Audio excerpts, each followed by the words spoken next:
आज जो ये बिहार में जितना हलचल जो देखा जा रहा है राजनीति महकमे में, जो ये टूट फूट की जो पूरी कहानी पूरे जनता के सामने आ रहा है, इसका मात्र एक वजह है, एक छोटी सी लाइन, जिसने पूरे राजनीतिक महकमे में आप लोग देख रहे होंगे कि पूरा हलचल मचा हुआ है बिहार में। आज पूरा कौतूहल है, सारा मीडिया जितना है सबका फोकस इसी साइड में है। इवन बीजेपी इतनी बड़ी पार्टी होने के बावजूद भी इसको है जो इसी को देख रही है।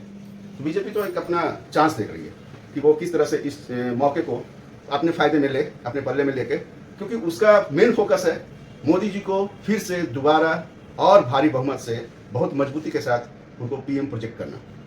सबसे पहला काम बीजेपी का ये है। सेकेंड वर्क उनका आता है विधायक का इलेक्शन जो 2025 में होना है।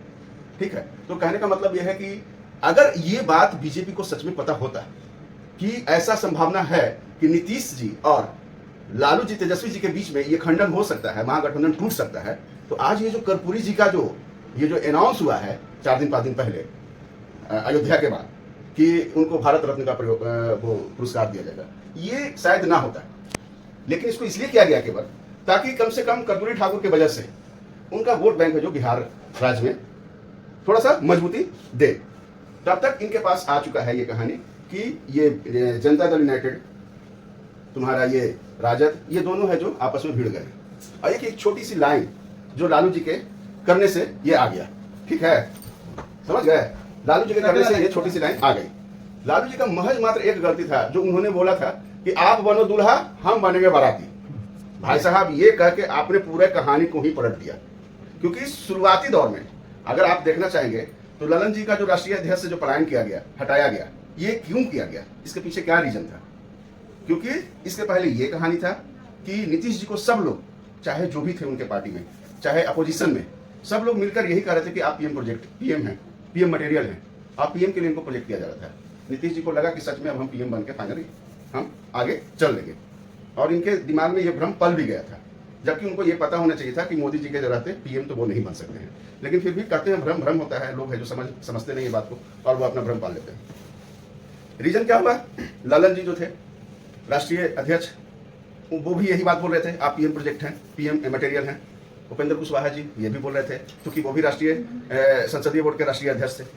अच्छा, बाकी राजद के लोग भी। तो यही सिस्टम किया गया कि आप लोग एक है जो गठबंधन बनाइए बीजेपी के अपोजिशन के खिलाफ, एक ऐसी बड़ी पार्टी का ऑर्गेनाइज कीजिए, सब छोटे घटक दलों को मिलाइए, मिला के आपको पीएम बना दिया जाएगा और बीजेपी को एक अच्छा खासा डैमेज किया जाएगा। ये सोच के इन्होंने स्टार्ट कर दिया पूरे भारत में घूमना, हर पार्टी से मिलना, चाहे वो ममता बनर्जी हो, चाहे वो केजरीवाल जी हो, चाहे वो अखिलेश जी हो, समाजवादी पार्टी, ये सबसे ये मिलना स्टार्ट किया और इन्होंने एकजुट किया भी, सब लोगों को एकजुट किया। लेकिन क्या हुआ, बीच में जो मीटिंग्स हुई थी उसमें क्या किया लालू जी ने ये बोल दिया राहुल जी को कि आप बनिए दूल्हा और हम बनेंगे बाराती, हम लोग सारे। तो ऑलरेडी उन्होंने उसी वक्त लॉन्च कर दिया कि आप पीएम प्रोजेक्ट हैं, पीएम के लिए तो उन्होंने ही प्रोजेक्ट कर दिया ना उनको। तो नीतीश जी को ये बात समझ में आ गई। बात राजनीति महकमा में तो एक छोटा सा बात होता है कि आप कुछ भी बोलिएगा तो उसका बहुत बड़ा मतलब और मायने निकाला जाता है। अब खास करके खिलाड़ी सारे दिग्गज ही बैठे हुए हैं, तो वो तो समझ जाते हैं 2 सेकंड में। अब आप इनको भ्रमित करके बोल चुके हैं कि ये बनेंगे पीएम, अब वहां जाके आपका स्टेटमेंट बदलता है कि पीएम कोई और बनेगा, तो इनको तो धक्का लगेगा ना। बस यही था, इनको झटका लगा। सेकंड थिंग्स कब और ज्यादा बड़ा झटका लगा, जब ये संयोजक के पोस्ट पे मनोनीत नहीं हुए। वहां पे खड़गे जी को किया गया, खड़गे जी ने मना कर दिया, स्थिति को संभाला बहुत बढ़िया से। लेकिन फिर भी है जो इनको समझ में आ गया कि हमको पीएम का संयोजक ही नहीं बनाया जाएगा, तो पीएम का हमको पीएम के लिए कैसे प्रोजेक्ट कोई कर सकता है। कांग्रेस का भी जो नीति है ना, वो एक ऐसा नीति है कि वो सेपरेट अपना चीज को लेके एक बड़ा पार्टी के रूप में फिर से उभरना चाहता है। कहानी हम आपको बताते हैं नीतीश जी का सबसे बड़ा प्रॉब्लम क्या हुआ। ये जो आज टूट हुआ है, नीतीश जी को ये लगा कि कुछ ना कुछ तो गड़बड़ हो रहा है मेरे साथ। मुझे पीएम मटेरियल बना तो दिया, लेकिन पीएम बनने देगा ना सीएम। क्योंकि धीरे धीरे ये खबर आने लगा, क्योंकि जो ये गठबंधन भी हुआ था राजद के साथ जेडीयू का, इस गठबंधन के जो मुख्य धारा में लाने वाले थे वो ललन बाबू लाने वाले थे। ललन जी जो जनता दल यूनाइटेड के पूर्व में राष्ट्रीय अध्यक्ष रह चुके हैं, और उनका ये कहानी होने लगा कि वो भी, उनकी भी लालसा है, राजनीति में तो हर एक का लालसा होता है, ये मेरा वक्तव्य है। उनको लगने लगा कि हम तो अभी तक तो राष्ट्रीय अध्यक्ष तक लास्ट रह चुके हैं, लेकिन हमारा भी लालसा है कि हम भी कम से कम मुख्यमंत्री बने। चलो मुख्यमंत्री नहीं तो कम से कम डिप्टी सीएम तो बने ही। उन्होंने अपना गठबंधन है जो स्टार्ट किया तेजस्वी जी से कि भैया आप सीएम, हम उप मुख्यमंत्री, डिप्टी सीएम। इस चक्कर में हुआ क्या कि तब तक इनको शिफ्ट करेंगे और आपको मुख्यमंत्री के पोस्ट पे बैठाया जाएगा, हम डिप्टी सीएम बनेंगे। फिर इनका तो समय ऐसे भी जा चुका है, पिछली बार कई बार इन्होंने कहा भी दिया कि हम संन्यास लेना चाहते हैं। तो इन लोगों की बातें सेट हो चुकी थी। जब वहां से मेन इंडिया गठबंधन से जब ये बैक हुए अपने क्षेत्र में, जब आए राज्य में आए, तो इनको कानों कान खबर हो चुका था कि हमारे पीछे सेटिंग चल रही है। अच्छा, एक बात और है, बहुत पॉइंट वाली मार्केबल बात है। उपेंद्र कुशवाहा जब राष्ट्रीय संसदीय बोर्ड के अध्यक्ष थे जिस वक्त, तो ललन जी को यह लग गया था कि जब तक उपेंद्र कुशवाहा रहेंगे साला मेरा खीर नहीं पकेगा, क्योंकि वो पूरा नजर रखे हुए सिस्टम पे। तो सबसे पहले काटा तो राष्ट्रीय संसदीय बोर्ड के जो अध्यक्ष हैं उपेंद्र कुशवाहा जी को, इनको हटाओ, क्योंकि ये अगर रहेंगे तो हमें हमारा जो ये करना जो सिस्टम है, सब जो हम मेटलाइज कर रहे हैं, गेम जो बना रहे हैं, ये गेम हमारा खराब हो जाएगा। तो सबसे पहले नीतीश जी को अपने फेवर में लेके उनको आउट किए। उनको आउट करने के बाद इनका पूरा वो अपना बन गया। नेक्स्ट इन्होंने क्या किया, ये सारा सेटिंग कर लिया। उसके बाद जब इनको पता चला, जब ये आया अपना मुख्यमंत्री के कुर्सी पे बैठने, तो इनको पता चल गया कि यहाँ पे तो कहानी कुछ और बना हुआ है।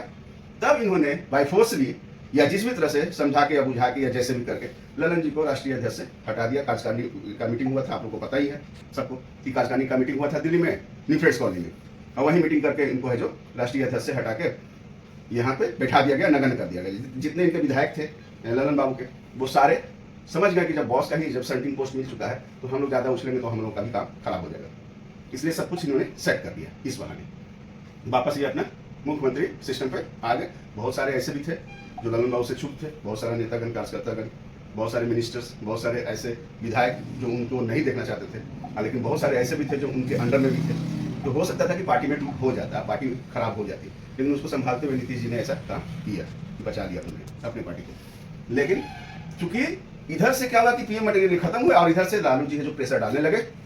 अच्छा सर, तो ये सारे सुनने के बाद ये समझ में आ रहा है कि हमारे जो ललन जी है वही से ये पार्टी में सेंधमारी कर रहे थे। हाँ, अब एक तरह से कहो तो एक तरह से वही सेंधमारी कर रहे थे, लेकिन ये नीतीश जी को ये सब चीजें पता चल गया तो उन्होंने जल्दी से इस सिस्टम को उन्होंने ठीक कर दिया।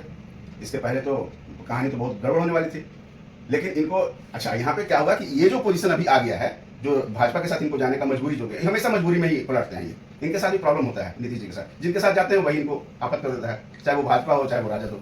इन्हीं को जीरो करने के चक्कर में लग जाता है, इनको खाने के चक्कर में लग जाता है। बेचारे करे तो क्या करें, कभी इधर भागते कभी उधर भागते हैं। मुख्यमंत्री बनाओ, वो इसलिए करने लगे क्योंकि वो जानते हैं कि हम तो खत्म हो चुके हैं, हम तो लड़ भी नहीं सकते हैं। अब रह गया बात, न राबड़ी जी लड़ सकती हैं, रह गया एक तेजस्वी है जो हमारा लड़ सकता है। अब तेजस्वी को जब तक हम मुख्यमंत्री प्रोजेक्ट नहीं बनाएंगे तो असली नेता बनकर उभरेगा कैसे? रीजन क्या है कि उप मुख्यमंत्री के पास उतना पावर नहीं होता है कि वो प्रोजेक्ट करे पूरे सिस्टम को और वो एक उभरा हुआ बड़ा नेता बनकर निकले।